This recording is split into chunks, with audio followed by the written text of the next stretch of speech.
বর্ণাঢ্য আয়োজনে স্বাধীনতা সুবর্ণ জয়ন্তী উদযাপন করবে সরকার। সংবাদ সম্মেলনে মুক্তিযুদ্ধমন্ত্রী জানিয়েছেন ২৬ মার্চ শুরু হবে অনুষ্ঠান। মন্ত্রী বলেন, করোনার ব্যাপকতা না থাকলে ঐতিহাসিক সোহরাওয়ার্দী উদ্যানে হবে মূল আয়োজন। বিস্তারিত জানাচ্ছেন সাইদুল ইসলাম। স্বাধীনতার সুবর্ণ জয়ন্তী উদযাপন নিয়ে মন্ত্রী পর্যায়ের প্রথম বৈঠকে যোগ দেন পররাষ্ট্রমন্ত্রী, স্থানীয় সরকার মন্ত্রী, তথ্যমন্ত্রী ও আইসিটি প্রতিমন্ত্রী। মুক্তিযুদ্ধ বিষয়ক মন্ত্রীর সভাপতিত্বে বৈঠকে বেশ কিছু সিদ্ধান্ত হয়। ঘণ্টাব্যাপী বৈঠক শেষে সংবাদ সম্মেলনে মুক্তিযুদ্ধ বিষয়ক মন্ত্রী বলেন, স্বাধীনতার সুবর্ণ জয়ন্তীর অনুষ্ঠান হবে আড়ম্বরপূর্ণ। বিদেশি অতিথিদের আমন্ত্রণ জানানোর পরিকল্পনা রয়েছে উদযাপন কমিটির। প্রাথমিক সিদ্ধান্ত অনুযায়ী থিম সং, লোগো ও ওয়েবসাইট নির্মাণের পরিকল্পনার কথাও তুলে ধরেন মন্ত্রী।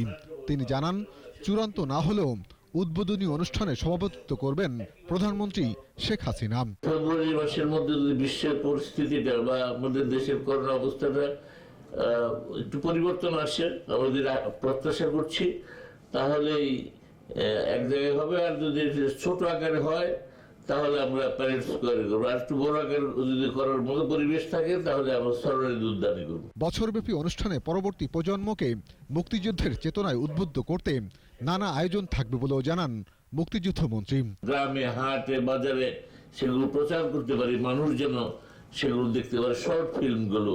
কারণ কথা শোনার চেয়ে দেখার মানুষের মধ্যে যে ধারণাটা হয় সেটা নাকি স্থায়ী হয় বেশি। স্কুল পর্যায়ে শিক্ষার্থীদের জন্য অনুষ্ঠান রাখা হয়েছে বলেও জানান মুক্তিযুদ্ধ বিষয়ক মন্ত্রী। শর্ট ফিল্ম ইত্যাদি ডকুমেন্টারি করে আমরা যেন প্রত্যেকটা প্রাইমারি স্কুল বেসলাইন ধরেছি শিক্ষা প্রতিষ্ঠান। আগামী ফেব্রুয়ারির মধ্যে অনুষ্ঠানের পূর্ণাঙ্গ রূপরেখা দাঁড় করানো হবে বলেও জানান মন্ত্রী। এবং প্রধানমন্ত্রীর সম্মতি নিয়ে এটা চূড়ান্তকরণ করে আপনাদের মাধ্যমে দেশবাসীর কাছে প্রচার করব। সাইদুল ইসলাম, ২১ টেলিভিশন, ঢাকা।